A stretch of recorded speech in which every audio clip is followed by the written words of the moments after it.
ગમે એ હોય બોલતા નહીં નતર પાડી દઈશ આ શબ્દ છે કોંગ્રેસના મહિલા નેતાના અને આ બોલાચાલી થઈ હતી કોંગ્રેસ અને ભાજપના સમર્થકો વચ્ચે।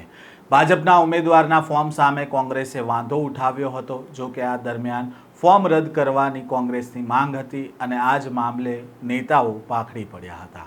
શું છે આ સમગ્ર મામલો, વાત કરીશું આ વિડીયોમાં। વૈષ્ણવજન તો તેને કહીએ જે પીડ પરાઈ જાનાને રે। નમસ્કાર, નવજીવન ન્યૂઝમાં આપનું સ્વાગત છે। હું છું જયંત દાફડા। સ્થાનિક સ્વરાજની ચૂંટણીના ફોર્મ ચકાસણીનો અત્યારે સમય ચાલી રહ્યો છે। તેવામાં અનેક જગ્યાએ કોંગ્રેસના ઉમેદવારોના ફોર્મ રદ થઈ રહ્યા છે। સાથે જ ભાજપના ઉમેદવારોના ફોર્મ સામે કોંગ્રેસના ઉમેદવારો વાંધો લઈ રહ્યા છે અને આ વચ્ચે ગરમાગરમીનો માહોલ પણ જોવા મળી રહ્યો છે। આવું જ કંઈક જોવા મળ્યું છે રાજકોટમાં કોંગ્રેસના મહિલા નેતા મનીષાબા વાળા અને ભાજપના ઉમેદવાર રક્ષિત કલોલાના સમર્થકો વચ્ચે બોલાચાલી થઈ હોવાના દ્રશ્ય સામે આવ્યા છે।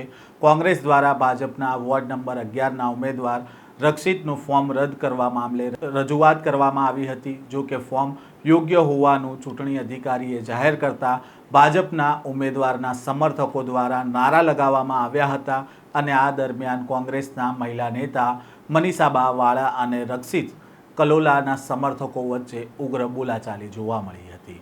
પહેલાં તો આ વિડીયો જે અત્યારે સામે આવ્યો છે તેની ઉપર એક નજર કરીએ।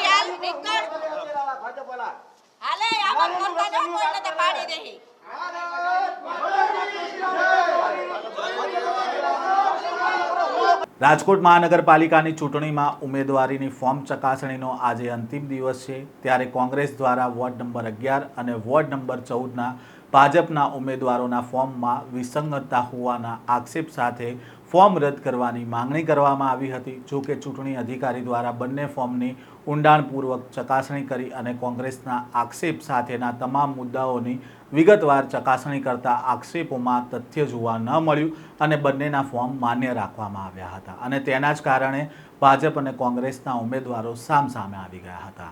રાજકોટ મહાનગરપાલિકાની ચૂંટણીને વાત કરવામાં આવે તો 18 વોર્ડમાં કુલ 554 ફોર્મ ભરવામાં આવ્યા હતા, જે પૈકી 243 ફોર્મ માન્ય રાખવામાં આવ્યા છે અને 311 ફોર્મ અમાન્ય રાખવામાં આવ્યા છે। માન્ય રાખવામાં આવેલા 243 પૈકી ભાજપ અને કોંગ્રેસના 72 ફોર્મ છે, જ્યારે આમ આદમી પાર્ટીના 70, બસપાના 10 અને અપક્ષના 19 ફોર્મ માન્ય રાખવામાં આવ્યા છે। આવતીકાલે ફોર્મ ખેંચવાનો અંતિમ દિવસ છે। હજી કેટલાક લોકોના ફોર્મ રદ થઈ શકે તેવી શક્યતા છે।